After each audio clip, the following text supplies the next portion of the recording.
जितनी भी धांधलियाँ shrine board जहाँ पे कर रहा है उसके ऊपर कोई कुछ नहीं होता। मैं आपको बताना चाहता हूँ कि यहाँ पे बहुत सारे ऐसे इंसिडेंट जो भवन में हुए हैं जिसको दबाया गया, जब स्टैम्पेड हुई कम से कम जिनकी लोगों की वजह से वो स्टैम्पेड हुई है, जैसे जहाँ पे जो सीईओ श्राइन बोर्ड होते थे उनको प्रमोट करके डिबकम जम्मू लगा दिया। और क्योंकि ये सीधा-सीधा वहाँ पे चेयरमैन की पावर जब वहाँ पे रहती है तो उसके हिसाब से जहाँ पे कोई भी चीज़ें, बहुत सारे ऐसे घपले घोटाले श्राइन बोर्ड के हैं जिनको दबा लिया जाता है। मैं कई बार कहा जहाँ पे माँ वैष्णो देवी की पिंडियों के बैक साइड जो मूर्तियाँ थी वो विधि द्वारा सदियों से वहाँ पे रखी गई थी पूजा करके, वो सारी की सारी मूर्तियाँ वहाँ से गायब हैं। हम बड़े देर से उसके लिए लड़ रहे हैं, कोई वहाँ पे बोलने को राज़ी नहीं है, क्योंकि कोई भी नेता जो जम्मू से है या बाहर से है, वो इसलिए नहीं बोलता कि उनको श्राइन बोर्ड से वीआईपी सुविधा चाहिए होती है, वहाँ पे ऊपर भवन में कमरे चाहिए होते हैं, हेलीकॉप्टर की टिकटें चाहिए होती हैं, तो कोई भी नेता नहीं बोलता। और ये बहुत बड़ा एक हमारे धर्म के साथ भी खिलवाड़ है, क्योंकि सदियों से वहाँ पे विधि द्वारा स्थापित की गई मूर्तियाँ श्राइन बोर्ड द्वारा हटा गई और वो मूर्तियाँ ऐसी नहीं थी, वो बेशकीमती मूर्तियाँ जिनमें डायमंड, मानिक नग लगे हुए थे और सोने की मूर्ति थी, वो सारी की सारी वहाँ से गायब है। लेकिन वो कहाँ गई हैं, कुछ जानकारी है? देखिए, हमने आरटीआई लगाई थी और पहले तो श्राइन बोर्ड आना-कानी करता रहा, बहुत बार हमें चक्कर लगाने पड़े। लास्ट में उन्होंने कहा कि ये हमने स्ट्रांग रूम में रखी हुई हैं। लेकिन मैं दावे से कहना चाहता हूँ कि ये स्ट्रांग रूम में नहीं है। हमने बड़ी बार बोला हमें दिखाइए स्ट्रांग रूम में कहाँ पे, वो सारी की सारी मूर्तियाँ श्राइन बोर्ड के बड़े अधिकारियों द्वारा गायब कर दी गई हैं। देखिए, गंडोला जो है ये कटरा के लिए बिज़नेस को बिल्कुल बर्बाद करने वाली एक वो है, क्योंकि एक तो बिज़नेस के लिहाज से भी कटरा को ये बर्बाद करेगा, दूसरा हमारी आस्था को भी ये खत्म कर देगा, क्योंकि ये बाणगंगा, चंद्रभागा, अर्धकुंवारी ये सारे स्टेशन वहाँ से साइड हो जाएँगे, गंडोला साइड से चला जाएगा। और इनका ये रहता है श्राइन बोर्ड का एक ये प्लान है यहाँ पे कि किसी तरीके से, जैसे इन्होंने न्यू ट्रैक निकाला, अब गंडोला वहाँ पे लगा रहे हैं, इनकी ये कोशिश है कि यात्रा जितनी भी आए वो सिर्फ श्राइन बोर्ड के पास ही आए और श्राइन बोर्ड बाहर से उनको ले जाए, लोकल लोगों को कोई यहाँ पे रोजगार बिजनेस यहाँ पे नहीं मिले। का जो था, जब ये टेक ओवर हुआ यहाँ पे 86 में श्राइन बोर्ड बना, उससे पहले ये बारीदार वो लोग थे जो बारी वहाँ पे जाकर वैष्णो देवी भवन में सेवा दिया करते थे, तो उनको वहाँ से निकाल दिया। उसके बाद सरकारों ने कमिटमेंट तो की थी कि इनको दोबारा वहाँ पे बहाल किया जाएगा, जहाँ इनको इनका अधिकार पूजा किया जाएगा, लेकिन किया किसी ने नहीं। दुख हमें तब हुआ जब प्रधानमंत्री जी बोल के गए थे, उन्होंने भी कुछ नहीं किया। कटरा में पानी की किल्लत जो है, कटरा आप देख रहे हो इतनी बड़ी होटल इंडस्ट्री कटरा में है, लेकिन पानी का कोई जहाँ पे अरेंजमेंट नहीं है। पानी की कमी है, बिजली की कमी है, रोजगार साइडों में, जहाँ कटरा में प्रॉपर तो रोजगार है माता रानी की कृपा से, लेकिन सराउंडिंग जो गाँव है उनका बुरा हाल है। यहाँ पे श्राइन बोर्ड की तरफ से, सरकार की तरफ से कुछ नहीं कटरा की है। उसकी जो इनकम होती थी, जो ट्रैक पे घोड़े चलते थे, वो एक 10 करोड़ रुपए तब इनकम होती थी जहाँ पे म्यूनसिपैलिटी की, वो श्राइन बोर्ड ने टेक ओवर कर ली, इसलिए कि हम डेवलपमेंट के लिए पैसा लगाएंगे। लेकिन वो पैसा भी सारा श्राइन बोर्ड ने हड़प कर लिया और जहाँ पे कटरा की डेवलपमेंट के लिए बिल्कुल श्राइन बोर्ड कुछ नहीं लगाता और म्यूनसिपैलिटी की इनकम भी उन्होंने छीन ली। धर्म नगरी कटरा को आप लगातार ये जानते हैं कि माता रानी का यहाँ पर वास होता है और एक नई कॉन्स्टिट्यूएंसी माता वैष्णो देवी के नाम पर मिलना हर एक व्यक्ति इस समय उत्साहित है। और उसके साथ साथ 10 साल के बाद विधानसभा के चुनाव होना और हर एक व्यक्ति अपनी यहाँ पर भागीदारी दिखाकर ये बता रहा है कि उत्साह से भरपूर है माता वैष्णो देवी कॉन्स्टिट्यूएंसी। हमारे साथ एक ऐसे इंडिपेंडेंट नेता यहाँ पर खड़े हैं जो कैंडिडेट हैं और पूरी तरह से अपने समुदाय, अपने लोगों के लिए और लगातार जो है इस कॉन्स्टिट्यूएंसी से जुड़े मुद्दों को लेकर जो है वो आगे बढ़े। श्याम जी मेरे साथ है। श्याम जी, सबसे पहले कितना उत्साह है कि 10 साल के बाद ये चुनाव हो रहे हैं और किसी पार्टी का दामन ना थामते हो आप निर्दलीय लड़ रहे हैं?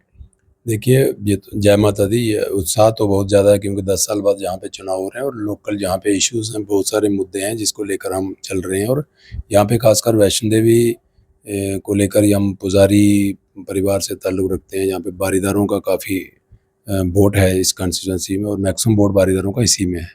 तो हमारा मुद्दा तो पहले तो बारीदारों का एक मुद्दा है, जिसको लेकर प्रधानमंत्री जी ने 2014 में यहाँ पे पब्लिक रैली में कहा था कि हम बारीदारों का स्थायी हल निकालेंगे अगर हमारी सरकार बनती है।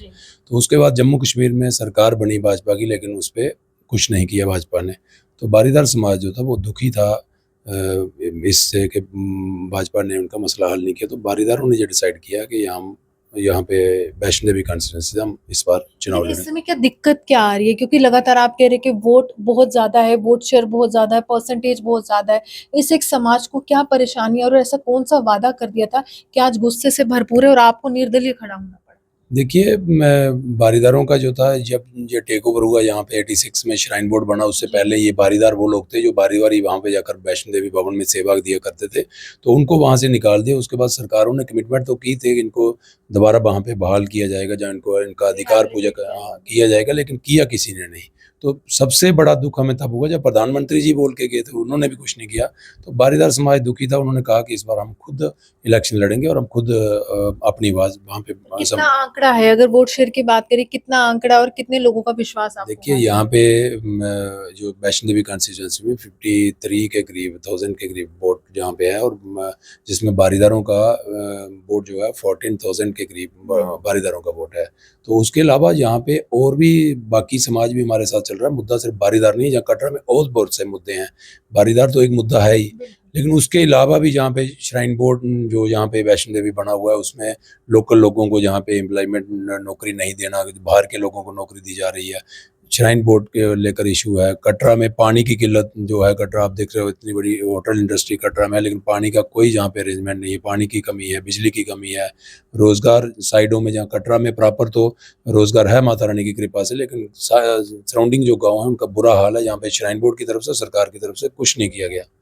तो उसको लेकर हम अभी लोगों के बीच में हैं। अच्छा, सड़क का क्या हाल है और पार्किंग की व्यवस्था का क्या हाल है, क्योंकि पूरे देश से श्रद्धालु यहाँ पर आ रहे हैं? देखिए कुछ भी यहाँ पे ठीक नहीं है। मैं ये बताना चाहता हूँ, जहाँ पे म्यूनसिपल कमेटी जो कटरा की है, उसकी जो इनकम होती थी, जो ट्रैक पे घोड़े चलते थे, वो एक 10 करोड़ रुपए तब इनकम होती थी जहाँ पे म्यूनसिपैलिटी की, वो श्राइन बोर्ड ने टेक ओवर कर ली, इसलिए कि हम डेवलपमेंट के लिए पैसा लगाएंगे। लेकिन वो पैसा भी सारा श्राइन बोर्ड ने हड़प कर लिया, और जहाँ पे कटरा की डेवलपमेंट के लिए बिल्कुल श्राइन बोर्ड कुछ नहीं लगाता, और म्यूनसिपैलिटी की इनकम भी उन्होंने छीन ली। उसको लेकर जब इनकम ही नहीं है म्यूनसिपैलिटी की, तो डेवलपमेंट कैसे होगी? लेकिन आप कह रहे हैं कि कहीं ना कहीं जो सरकार है इस एक क्षेत्र में वो श्राइन बोर्ड ही चला रहा है, मतलब वो शासन उन्हीं का चल रहा है। देखिए श्राइन बोर्ड जो है यहाँ पे एक इतना Powerful board पावरफुल है, अदारा बन institution चुका है कि जहाँ पे कोई भी सरकार, क्योंकि उसके चेयरमैन जो हैं वो एलजी साहब हैं, बिल्कुल। तो इसलिए पूरी एडमिनिस्ट्रेशन उनके अंडर रहती है, और वो जितनी भी धांधलियां श्राइन बोर्ड जहाँ पे कर रहा है उसके ऊपर कोई कुछ नहीं होता। मैं आपको बताना चाहता हूँ कि यहाँ पे बहुत सारे ऐसे इंसिडेंट जो भवन में हुए हैं, जिसको दबाया गया, जब स्टैम्पेड हुई, कम से कम जिनकी लोगों की वजह से वो स्टैम्पेड हुई है, जैसे जहाँ पे जो सीओ श्राइन बोर्ड होते थे उनको प्रमोट करके डिबकम जम्मू लगा दिया। और क्योंकि ये सीधा सीधा वहाँ पे चेयरमैन की पावर जब वहाँ पे रहती है, तो उसके हिसाब से यहाँ पे कोई भी चीज़ें, बहुत सारे ऐसे गबले घोटाले श्राइन बोर्ड के हैं जिनको दबा लिया जाता है। मैंने कई बार कहा, जहाँ पे माँ वैष्णो देवी की पिंडियों के बैक साइड जो मूर्तियाँ थी, वो विधि द्वारा सदियों से वहाँ पे रखी गई थी पूजा करके, वो सारी की सारी मूर्तियाँ वहाँ से गायब हैं। हम बड़े देर से उसके लिए लड़ रहे हैं, कोई वहाँ पे बोलने को राजी नहीं है, क्योंकि कोई भी नेता जो जम्मू से है या बाहर से है, वो इसलिए नहीं बोलता कि उनको श्राइन बोर्ड से वीआईपी सुविधा चाहिए होती है, वहाँ पे ऊपर भवन में कमरे चाहिए होते हैं, हेलीकॉप्टर की टिकटें चाहिए होती हैं, तो कोई भी नेता नहीं बोलता। और ये बहुत बड़ा एक हमारे धर्म के साथ भी खिलवाड़ है, क्योंकि सदियों से वहाँ पे विधि द्वारा स्थापित की गई मूर्तियाँ श्राइन बोर्ड द्वारा हटा गई, और वो मूर्तियाँ ऐसी नहीं थी, वो बेशकीमती मूर्तियाँ जिनमें डायमंड मानिक नग लगे हुए थे और सोने की मूर्ति थी, वो सारी की सारी वहाँ से गायब है। लेकिन वो कहाँ गई है, कुछ जानकारी है? देखिए हमने आरटीआई लगाई थी, और पहले तो श्राइन बोर्ड आना का नहीं करता रहा, बहुत बार हमें चक्कर लगाने पड़े। लास्ट में उन्होंने कहा कि ये हमने स्ट्रांग रूम में रखी हुई है, लेकिन मैं दावे से कहना चाहता हूँ कि ये स्ट्रांग रूम में नहीं है। हमने बड़ी बार बोला, हमें दिखाइए स्ट्रांग रूम में कहाँ पे। वो सारी की सारी मूर्तियाँ श्राइन बोर्ड के बड़े अधिकारियों द्वारा गायब कर दी गई हैं। और भी बहुत सारे ऐसे इशू हैं, तो जी। उनको लेकर हम लोग दुखी थे, चिंतित थे। अब सरकारें कुछ करती नहीं है, पार्टियां कुछ करती नहीं है। जब प्रधानमंत्री जी जहाँ पे ओपनली स्टेज पे मीडिया के सामने बोल के गए हैं, तो उन्होंने कुछ नहीं किया। अब किससे उम्मीद बचती है? इसलिए हमने सोचा कि हम खुद अपनी नुमाइंदगी खुद करेंगे। यहाँ पर एक गंडोला प्रोजेक्ट को लेकर काफी ज्यादा प्रदर्शन देखने को मिले, अभी क्या व्यवस्था चलाई जा रही, क्योंकि लगातार जो भाजपा के नुमाइंदे हैं, यहाँ पर कैंडिडेट है, वो तो इसके समर्थन में आ रहे हैं। देखिए गंडोला जो है, ये कटरा के लिए बिजनेस को बिल्कुल बर्बाद करने वाली एक वो है, क्योंकि एक तो बिजनेस के लिहाज से भी कटरा को ये बर्बाद करेगा, दूसरा हमारी आस्था को भी ये खत्म कर देगा, क्योंकि ये बाणगंगा, चरणपाद का, आदकवारी, ये सारे स्टेशन वहाँ से साइड हो जाएंगे, गंडोला साइड से चला जाएगा। और इनका ये रहता है, श्राइन बोर्ड का एक ये प्लान है यहाँ पे कि किसी तरीके से, जैसे इन्होंने न्यू ट्रैक निकाला, आप गंडोला वहाँ पे लगा रहे हैं, इनकी ये कोशिश है कि यात्रा जितनी भी आए वो सिर्फ श्राइन बोर्ड के पास ही आए, और श्राइन बोर्ड बाहर से उनको ले जाए, लोकल लोगों को कोई यहाँ पे रोजगार बिजनेस यहाँ पे नहीं मिले। तो एक श्राइन बोर्ड की साजिश रहती है, चाल रहती है हमेशा से, श्राइन बोर्ड कटरा को बर्बाद करने में। जो सराउंडिंग, मैं कहता हूँ कटरा के सराउंडिंग भी किसी तरीके से श्राइन बोर्ड ने कोई डेवलपमेंट नहीं किया। वैष्णो देवी के बैक साइड आप चले जाइए, वहाँ पे लोगों की बुरी हालत है। आप कभी, आपको मौका मिलेगा वहाँ पे जाकर देखना, लोग 2 वक्त की रोटी के लिए मुहताज हैं और बड़ी बुरी हालत, गुर्बत की ज़िंदगी जी रहे हैं, लेकिन कोई उनको देखने वाला नहीं है। इस समय आपको लगता है व्यवस्था बदलने का समय आ चुका है? बिल्कुल बदलने का अब लोगों ने मन बनाया हुआ, लोग बदलेंगे। अब जहाँ पे इलेक्शन हो रहे हैं और लोग इनको जवाब देंगे। बिल्कुल। आपकी सबसे ज्यादा टक्कर किसके साथ आपको लगती है? वो जो एक सेंस ऑफ कंपटीशन होता है कि ये मुकाबले का टक्कर रहने वाला है। देखिए, यहाँ पे मुझे नहीं लगता कि टक्कर वाली कोई बात है, क्योंकि मैं आपको बताऊँ यहाँ पे 2 जो कैंडिडेट हैं, एक तो बलदेव राज शर्मा जी जो हैं वो भाजपा के जो कैंडिडेट यहाँ पे अब उनको उनकी पोजीशन बड़ी ही ख़राब है, क्योंकि भाजपा ने ही उनको पहले निकाला हुआ है। भाजपा ने उनके ऊपर एलिगेशन लगा था कहीं क्रॉस वोटिंग का, तो उन्होंने भाजपा ने उनको निकाला हुआ था।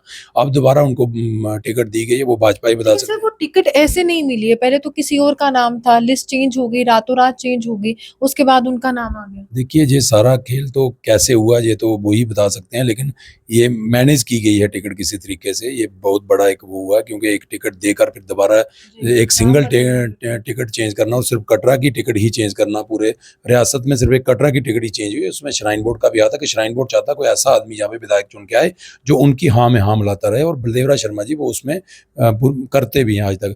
दूसरे जहाँ पे कैंडिडेट हैं हमारे जुगल किशोर जी, वो एक्स मिनिस्टर रहे हैं, तो उनके टाइम अगर मैं कह रहा हूँ कहूँ अभी जो जहाँ पे वो 3 मंत्रालय उनके पास बड़े रहे हैं, जैसे पीएचई में वो कैबिनेट मिनिस्टर रहे हैं, पीडब्ल्यूडी में कैबिनेट मिनिस्टर रहे हैं, और रूरल डेवलपमेंट में वो कैबिनेट मिनिस्टर रहे हैं।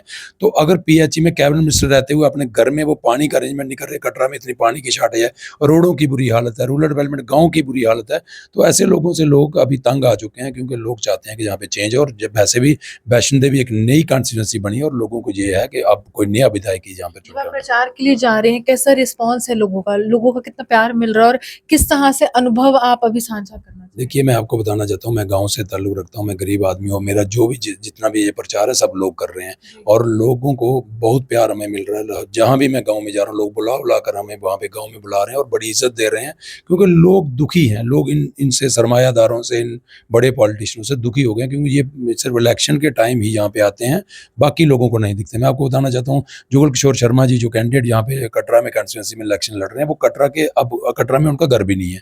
वो जम्मू में रहते हैं और यहाँ पे इलेक्शन लड़ रहे हैं। अब वो समय नहीं रहा कि आप जम्मू से उठकर कटरा में इलेक्शन लड़ोगे या कटरा से उठकर जम्मू में इलेक्शन लड़ोगे। अब लोग समझ चुके हैं, और खासकर युवा जो है वो अब चेंज चाहता है, क्योंकि इनकी वैसे भी अब एज के हिसाब से भी देखा जाए तो 60 साल के बाद तो सरकार भी रिटायर कर देती है। इनकी 70 के करीब दोनों की एज है, तो उसके लिहाज से युवा भी ये चाहता है कि इस समय परिवर्तन हो और कोई अच्छा आदमी यहाँ पे चुन के आए। देखिए, साफ तौर पर लगातार जो है श्राइन बोर्ड का बोलबाला है, इसका निष्कर्ष यही निकल रहा है कि श्राइन बोर्ड की जो व्यवस्था है पूरी एलजी के हाथ में, और उसके बाद यहाँ पर कुछ बदलाव अगर होता है तो स्थानीय लोगों को रोजगार मिलेगा, और स्थानीय लोगों को रोजगार मिलेगा तो कहीं ना कहीं घर में जो है चूल्हा जलेगा और खाना आएगा।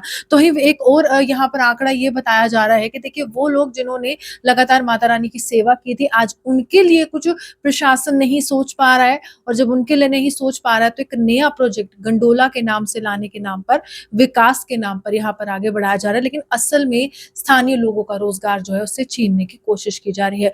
फिलहाल आम जनता का कितना इनको समर्थन हासिल होगा ये तो आने वाले समय में ही पता चलेगा, लेकिन सेकेंड फेज की इलेक्शन है और चुनाव के लिए लगातार हर एक नुमाइंदा जो है हर एक दरवाजे पर जाते हुए ये कह रहा है कि देखिए, वोट की ताकत जो है आप जरूर दिखाइए और ज्यादा से ज्यादा भागीदारी इस व्यवस्था में लीजिए। आप ये हमारे सामने देखते हुए जो मिश्र नमस्कार।